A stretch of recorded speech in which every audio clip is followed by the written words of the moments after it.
Welcome into the roundtable. I'm Brad Wakai. That's Tyson Gentry. We are here breaking down the NFL trade deadline. It was a record day. 10 trades at the NFL trade deadline, Tyson. What in the world was going on with these GMs? We were sitting here yesterday like fools saying that it's all rumors, it's all smoke, nothing ever happens. Roquan getting traded is probably the biggest thing that's going to happen for sure. And look at us, Brad. Who would have thought? Who would have thought? Well, let's start it off here. So we got the big names we want to touch on, and we'll talk about some teams who didn't make any moves, and notably the big ones. Listen, Bradley Chubb to the Dolphins. We said this is a destination for him just based on things we were reading and what was reported out there. And I think this is the biggest piece to move. You know, Broncos get back those picks that we discussed, the 2023 first, the 2024 fourth, and Chase Edmonds at running back, you know, with Javonte Williams out for the year. Dolphins get Bradley Chubb in 2025 fifth-round pick. This is huge for the Dolphins. If Laramie Tunsil, if that video never gets leaked of him hitting that gas bong or gas mask bong, whatever it was, like the Dolphins look so different.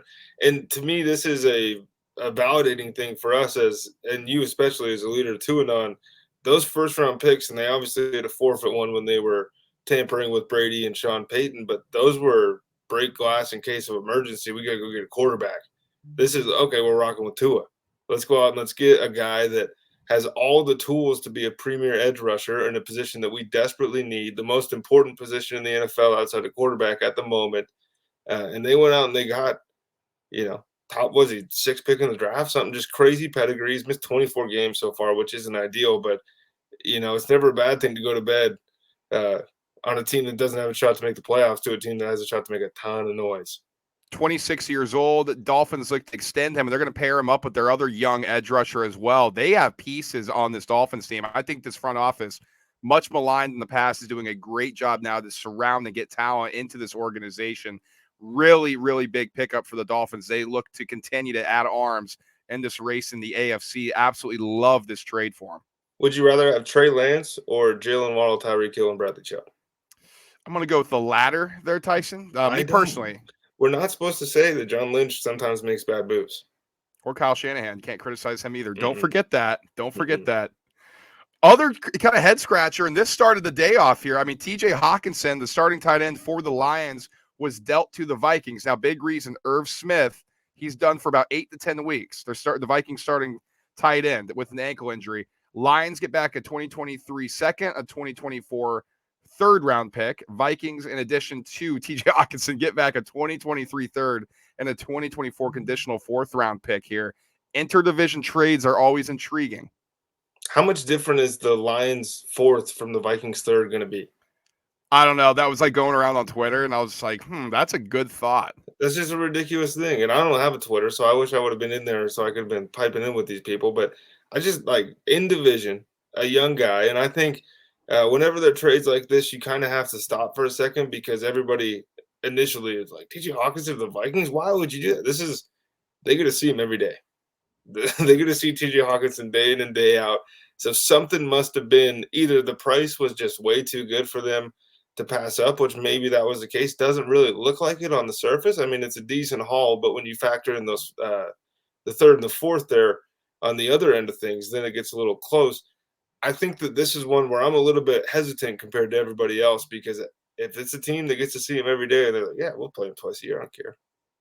Right, and that's the thing. And he has been hit or miss. You know, he's got big boomer bust games. This is a former first-round pick, too. So you're getting these picks back. You're not going to get apples for oranges with somebody who's going to be in the league. But I honestly think, too, he's coming up on extension time. They're like, we can't extend a tight end who's boomer bust and hit or miss like he is. Just doesn't impact the game that much. Let's get something back for him and see if we clearly need more depth in this team. Let's get something back for a tight end. Sneaky winner here is Irv Smith.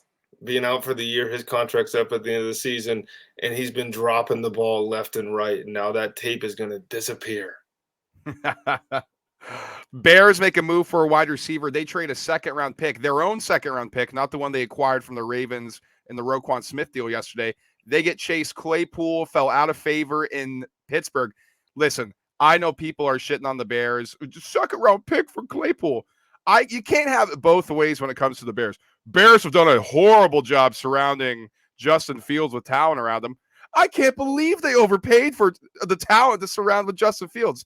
Like, is Chase Claypool, is he Tyreek Hill? Is he Devontae Adams? No. But he's worth a second-round pick to see what you have with Justin Fields. I think that's what people are missing. You want to see if Justin Fields is your guy. So while you have this cap space for next year, while you have picks that you're stockpiling, do we need to go get a quarterback? Or do we think we have him? That's why you go and make this trade. And he's an idiot, and he's a diva, and he does dumb stuff, and he loses team games.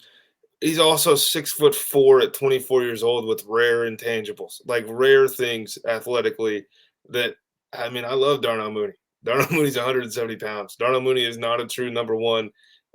If Mohamed Sanu went for a second, you kind of have to stop and look around because wide receiver is supposed to be this. Well, we don't need. You just go get a new one, right? Wide receiver class doesn't look great in 2023. The free agency class in 2023 is bleak as far as wide receiver goes. This is a move. Like, would you rather have Chase Claypool with a year left on his deal to see what he has, or take a shot on Johnston from TCU in the second round? Right? I mean, I'm going Chase Claypool all day long. Me too. He's played in the NFL. He's established. Might as well. And look, he wants to change of scenery. He's wanted that. Why not go take a chance on somebody? Also played at Notre Dame. Come on. I mean, it's like it's too easy. It's too easy.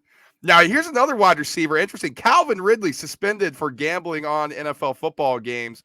The Falcons traded him to the Jaguars. Kind of a complex sort of draft return for the Falcons here. I mean, they get one pick that's ranging from a 2023 fifth. They can get another one that can go all the way up to a 2024 second. You're going to have to really look into it because it's based on when he's reinstated, if he makes the roster, what his playing time is, things like that.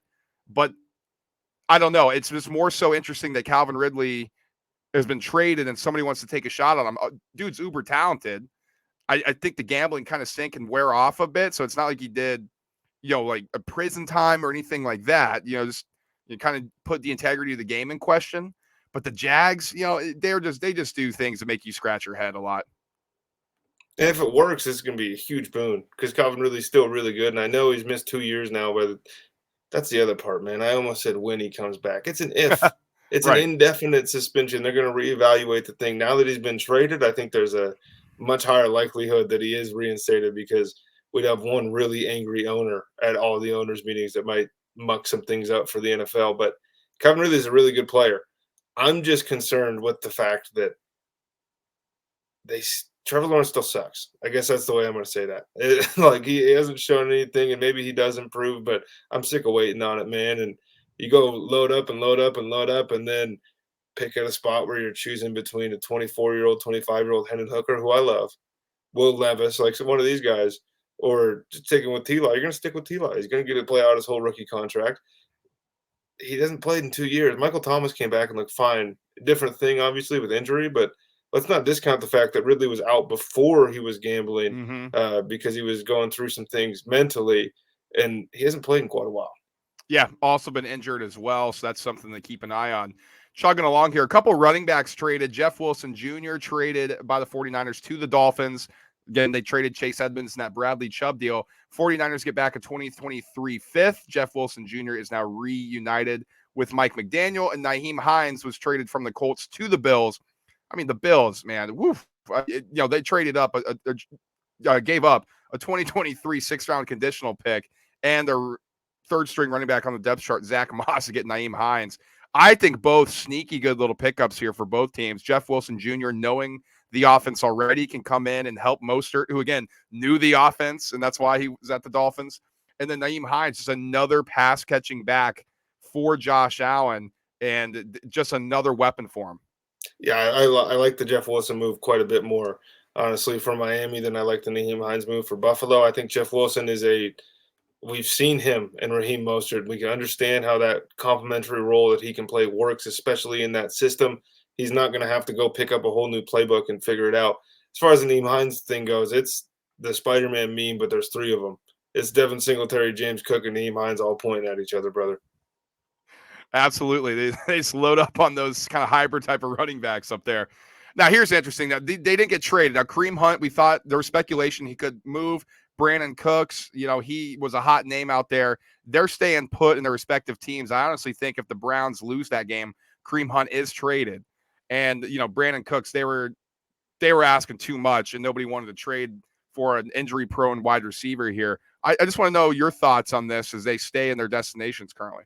Well, with Hunt, I think that a 4th-round pick was probably fair value, but I don't think anybody wanted to pay a 4th-round pick for the potential of 9 games of Kareem Hunt, and then he's a free agent. It's a stacked 2023 running back class. I think people are probably just going to wait and see as far as if they can get him.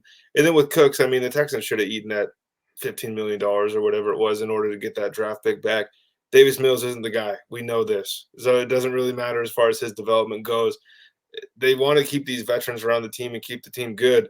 The number one thing that pisses me off with the Brandon Cooks thing is Jerry Jones, and we talked about this yesterday. You can't say fleeced. You can't say fleeced, right? It's just not a term. But Jerry Jones got fleeced in the Amari Cooper trade, man. I mean, he did this way before the receiver market blew up. And then he was probably looking at it. He's like, I got a 5th-round pick for Amari Cooper. Do I really want to trade a 2nd for Brandon Cooks? And some teams with no deals, Chiefs didn't add anything in this arms race, but I think the two biggest ones here, Packers and Rams, don't do anything. And I think it's shocking, with the pedigree that Les Snead has had of being aggressive, to not go out and get something to bolster what is a massive, massive disappointment this season with the Rams offense, and add a piece that you need. Maybe he thinks it's in-house. I don't see it. And the Packers, I mean, what's going on there? I mean, are they waving the white flag already? They don't do anything to add to their football teams before the deadline. And I'm getting sick of the Packers thing where it's like, this is just the way we do things. Well, the way you do things have come up short every season besides 2010. And you're not wasting Aaron Rodgers, but we're sure watching him lose playoff games because you won't go make a move in the middle of the season. And then guys are too expensive in the offseason. You don't want to spend on them. So then you take a swing. You take Jordan Love instead of T. Higgins. Huge whiff at the time, even worse now. You go out, you get Christian Watson. He looks electric for the one play that he's on the field. That's all we've seen from him. We have Romeo Doubs and Tamari Toure basically running as wideout 2 and 3 when Alan Lazard is on the field. This is the epitome of doing a disservice to your franchise quarterback. And I know that Aaron Rodgers has been a douche and hasn't exactly endeared himself to the Green Bay front office in the last year and a half. But you have to do something. Like, if you really think that we're still the Packers, then you should know that Minnesota might still be Minnesota too. And you can't look around at the rest of the division and be like, okay, everybody's loading up. We'll just stay put. I mean, we're 3-5, RELAX, right? And then with the Rams, they tried to go get Brian Burns. They offered a 24 and a 25, and it's Les Snead, and it's fuck them picks, and we all know that. Would have been real nice to have the 2023 pick in order to get somebody, but I think the ring's consolation prize enough. Brian Burns, God, that was their target. Like, is Les Snead not watching this offense? Are you fucking kidding me? What a joke. Well, what is he supposed to do is the other part, and then they're putting Cam Akers in all these deals, and it's like nobody wants to take Cam Akers. It's almost a negative asset at this point. Jesus Christ! Huge win for Kyren Williams. Oh yeah, I mean he's going to actually probably play at some point. We'll see him. All right, that's our NFL trade deadline breakdown. We have the entire thread on the other players that were traded. All 10 of them are in that thread on our Instagram, or on Twitter. I'm sorry, at @TRT_pod. NFL picks out on our Friday episode. We'll talk to you then. Peace.